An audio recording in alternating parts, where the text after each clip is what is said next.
typiquement, voilà, ça c'est du salpêtre. Voilà ce que ça fait. La chaux donc est mangée par les acides, elle ne résiste pas à l'acide. Un mur ancien en pierre est très heureux avec 3-4% de son poids en eau. Ceux qui nous ont précédés n'étaient ni plus riches ni plus courageux que nous. Quand ils faisaient quelque chose, c'est parce que c'était nécessaire. Nous sommes à l'angle ouest-sud de la maison et on voit ici une grosse fissure. Alors nous sommes dans un lieu qui n'est pas très loin, à vol d'oiseau il y a quand même 15-20 km, mais de l'épicentre d'un tremblement de terre qui s'est produit le 11 novembre 2019 sur la commune du Teil, toujours en Ardèche. Donc force je ne sais plus combien, mais significative, puisque ici donc, on a subi, et cette maison, on va voir d'autres désordres, là on attaque, mais voilà une fissure générée par ce tremblement de terre. Et on va voir ce qu'il y a lieu de faire ou qui est déjà engagé pour sauvegarder cette maison qui le mérite. On s'est rapproché de la façade est et là on voit quelque chose de très courant dans les maisons anciennes, construites probablement avec des pierres plates sur lit de sable, donc de toute façon pas de fondation, pas de semelle filante en béton banché, parce que à l'âge où cette maison a été construite, le baron Vicat n'était pas encore né, donc on n'en avait pas. Et donc sans rupteur de remontée capillaire, et avec des désordres qui apparaissent. Les désordres, quels sont-ils? Voilà, en voilà typiquement un.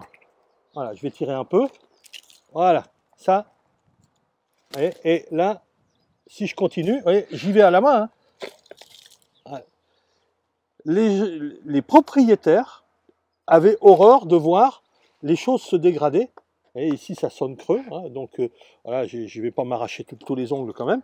Mais ça faisait des choses qui tombaient. Donc ici, on voit qu'on n'a pas du tout la même couleur que les enduits plus hauts.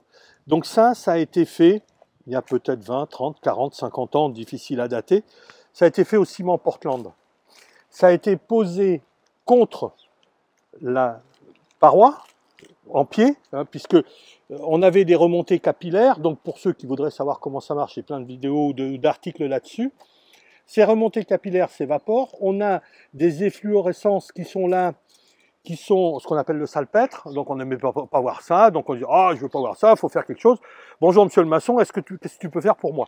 On faisait un enduit comme ça, qu'on emmenait jusqu'à 1 mètre de haut, en disant, je vais te mettre un enduit ciment, tu vas voir, on va résoudre le problème. Donc, est-ce qu'on peut l'enlever? Oui, on peut l'enlever, j'ai l'autorisation. Donc voilà ce que ça fait, parce que quand le mur ne peut pas est gêné, il se défend tout seul. Voilà ce que ça fait. Voilà, vous voyez.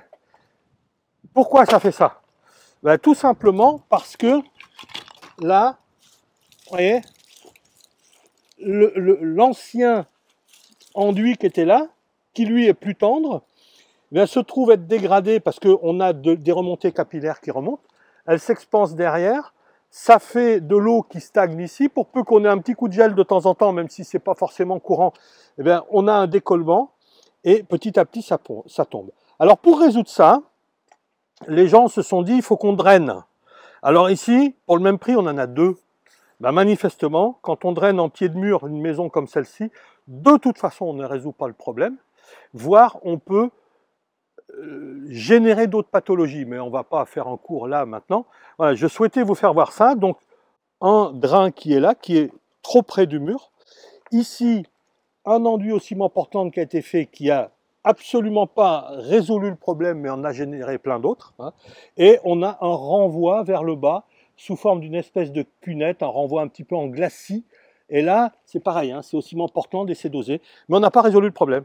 Et donc, on a ensuite un enrobage de ce drain. En plus, on l'a mis complètement en surface. Donc, qu'est-ce qu'il peut faire? C'est capter l'eau de ruissellement. Et l'eau de ruissellement, on est sur une terrasse qui fait 1,50 m, 2 m de large. Et au pire, il peut capter l'eau de pluie qui vient là, mais il ne peut pas faire plus que ça, quoi. Donc voilà, c'est des travaux énormes qui ne résolvent rien et qui peuvent même générer des pathologies. Donc ça, ne faites pas. Donc ici, nous sommes pratiquement au même endroit, hein, mais je suis revenu un petit peu plus vers l'angle. Donc on voit déjà que les constructions, comme c'est souvent le cas dans l'ancien, ont évolué au fil du temps. Hein. Donc on voit que ici, c'est probablement la maison la plus ancienne, hein, et à un moment donné, on lui a ajouté une bâtisse.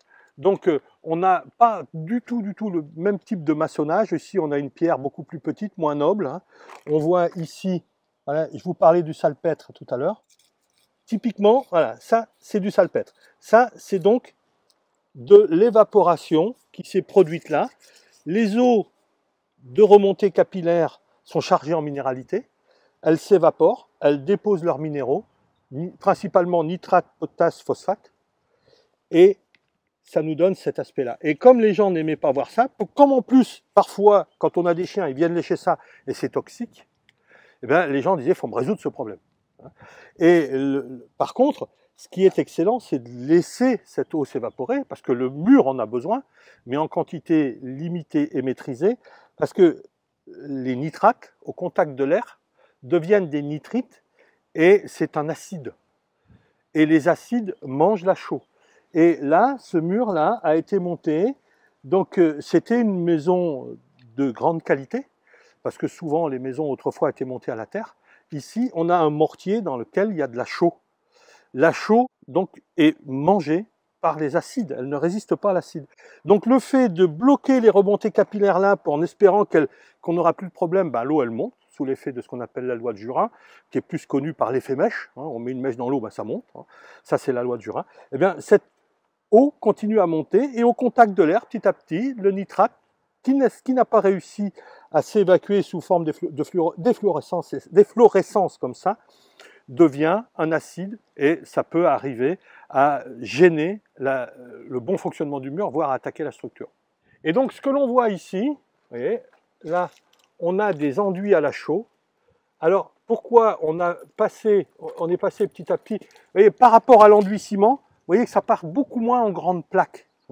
C'est un corps d'enduit qui est beaucoup plus souple et dont on disait autrefois, l'enduit doit être moins dur que la pierre. Parce que lorsqu'on a des mouvements de la pierre, pour des raisons de sismisme, un séisme ou autre, ou tout simplement parce qu'on a des dilatations l'été, jour, nuit, etc.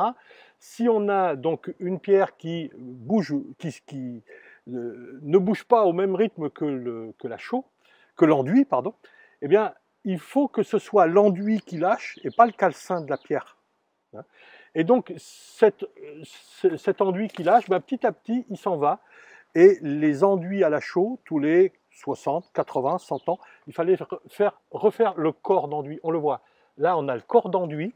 Hein, il y avait toujours au moins 2 épaisseurs. Le corps d'enduit et la couche finale. Et donc, il fallait les refaire. Et quand on a, dans les années 60, commencé à beaucoup travailler le ciment Portland, les maçons, vraiment, avec plein de bonne volonté pour servir bien leurs clients, leur ont dit, écoute, je vais te faire un truc, tu vas voir, c'est costaud, ça colle, ça ne bougera pas. Si, on l'a vu là, ça bouge tout autant, mais en plus de bouger, ça gêne le fonctionnement des murs et ça peut les dégrader, notamment parce que le liant ici est plus résistant que la pierre, et du coup, c'est pas l'enduit, enfin le liant de l'enduit qui part, mais c'est le calcin de la pierre, et ça, c'est dommage. Et on le voit là, vous voyez, très haut, hein. Donc là, on est à 3 mètres de haut, hein, voire même pratiquement jusqu'au sommet. Eh bien, l'enduit est parti. Et là, je reste là, mais je vis très dangereusement, parce qu'il y a une plaque là qui pourrait partir. Hein. Donc, bon, ça s'enlève, mais c'est normal, hein, ça c'est la vie des bâtis, il ne faut surtout pas craindre ça, parce que là, il faut le reprendre. Et par contre, pour ceux qui voudraient garder les pierres apparentes, si elles étaient belles, eh bien, si on a une façade qui a été enduite comme ça, sur sa totalité, c'est que la pierre n'est pas adaptée à rester apparente. Soit parce qu'elle est gélive, soit parce qu'elle n'est pas assez dure, etc., pas assez solide, quoi qu'il en soit. Dès l'instant où on a toutes les maisons d'une zone, ou la maison même, celle que l'on a achetée, qui est enduite à la chaux, même si les pierres dessous sont belles, pour plein de raisons, il faut réenduire, pour les remettre dans la situation de fonctionnement, parce que les vieux ceux qui nous ont précédés, n'étaient ni plus riches ni plus courageux que nous. Quand ils faisaient quelque chose, c'est parce que c'était nécessaire. Ce qu'il faut savoir du salpêtre, c'est que c'est vraiment le phénomène qui se produit quand l'eau qui remonte du tréfonds s'évapore. Et elle s'évapore quand elle entre au contact de l'air. Donc ce salpêtre que l'on voit là, c'est la matérialisation de l'évaporation de remontées capillaires qui, au fil des années, a donné vraiment tout ce qu'on voit là. Hein. Mais ce que l'on voit là, on ne l'a que dans ce qu'on appelle la frange d'évaporation, qui est ce qui se produit en surface. Et la frange d'évaporation, vous voyez, ça dépasse rarement les 50-60 cm. Hein. Ici, là, on a un petit peu, mais vous voyez, 80% est joué là, hein, sur cette hauteur-là. Et là, après, c'est fini. Le mur s'est équilibré en eau. Hein. Il faut savoir qu'un mur a besoin d'eau. Et un mur ancien en pierre est très heureux avec 3-4% de son poids en eau. Et quand on sait qu'un mur de 50 cm d'épais, sachant que le mètre cube de ce genre de mur pèse aux environs de 2 tonnes d'eau, donc si on prend 1 mètre carré, on a un demi-mètre cube. 1 mètre carré de ce mur, c'est-à-dire à peu près ça, comme ça, là, voilà, hein, va peser 1100 kg. 3% de 1100 kg, c'est 33 litres. Ça semble énorme quand on voit ça, mais c'est absolument nécessaire. Et le drain qu'on voit là, lui, peut justement priver ce mur de suffisamment d'eau. Et à ce moment-là, on peut avoir des désordres qui ne se produiraient pas ici parce qu'on a un mortier qui est lié à la chaux. Donc là, ça ne va pas bouger. Mais si on a des murs, comme ça se produisait souvent autrefois pour les maisons, on va dire du bas peuple, hein, la maison de l'agriculteur, enfin de l'agriculteur, du serf, du paysan, du petit commerçant, elles étaient beaucoup plus souvent montées à la terre. Et si la terre ne garde pas un certain pourcentage d'eau, elle redevient poussière, elle n'a plus sa viscosité, elle ne fait plus office de liant. Et à ce moment-là, le mur peut vraiment souffrir considérablement. Donc il faut vraiment éviter, s'interdire ce genre de drain. Et un drain, ça ne draine que les eaux de ruissellement. Alors pour qu'il y ait ruissellement, il faut qu'il y ait déjà ce qu'on appelle un bassin versant. Donc là, c'est tout sauf le cas, puisqu'on a la terrasse qui fait 2 mètres. Hein. Et donc, puisqu'il n'y a pas de ruissellement, il n'y a pas d'eau de surface à capter, la présence d'un drain est totalement inutile.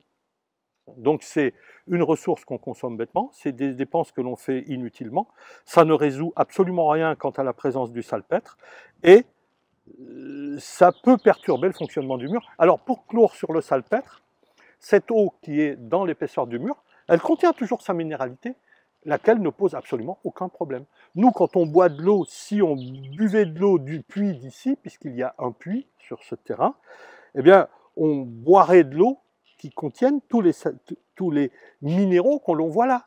Nitrate, potasse, phosphate. Alors après, si elles sont en trop grande concentration, on nous dira que c'est plus de l'eau potable. Bon, c'est un autre problème. Mais il faut savoir que dès l'instant où on boit de l'eau minérale, dite minérale, elle contient des minéraux. Si on l'évapore, on va avoir ce genre de phénomène-là. Et donc ça ne se produit que quand il y a évaporation. Donc pour être complet, l'eau qui est dans le mur ici ne lui pose aucun problème. Ça n'en pose pas au moment où ça s'évapore. Le seul problème est visuel et de toxicité si quelqu'un vient lécher ça. Et ça, effectivement, c'est un goût salé. Les animaux peuvent avoir envie de le... Alors bon, on peut le goûter, hein, on va pas tomber raide mort, mais voilà, c'est quand même toxique. Si réellement il y a effectivement donc un bassin versant, on a effectivement de l'eau de ruissellement à capter, et qu'on ne veut pas perturber le fonctionnement du mur en l'asséchant, si vraiment il y a besoin d'un drain, le drain, on va le mettre à 1 mètre, 1 mètre 20, 1 mètre 30 du mur. On va le mettre là. Là, il ne va pas assécher, c'est-à-dire que toutes les remontées capillaires qui s'opèrent ici ne vont pas être aspirées par ce drain. On ne va pas le gêner dans son fonctionnement. En plus que là, il est beaucoup trop haut. Là, il ne fonctionnerait de toute façon pas. Il ne faisait vraiment que la captation de l'eau de ruissellement. Mais quand on veut aller capter au fond, un drain, ça ne capte que ce qui ruisselle ou ce qui est eau d'infiltration, mais pas eau de remontée. Et donc, il faut le mettre à 1 mètre, 1 mètre 20, 1 mètre 50 du mur. Il va capter l'eau du bassin versant. Si on a un grand champ derrière qui amène de l'eau, ça va la capter, c'est pas un problème. Que ça soit là ou là-bas, ça ne changera pas grand-chose à la captation. Et ça n'est pas l'eau de pluie qui tombe entre là et le mètre du mur qui va gêner son fonctionnement. Parce que là, on a vu qu'il faut environ 30 litres au mètre carré de mur. pour qu'il soit heureux. Quand on a 30 litres par mètre carré de pluie, on a vraiment une pluie torrentielle, hein. Donc non, ça ne se produit pas, quoi. Donc là, on n'est pas au bon endroit. Il n'a pas lieu d'être là, il n'est pas utile, mais surtout, il n'est pas au bon endroit.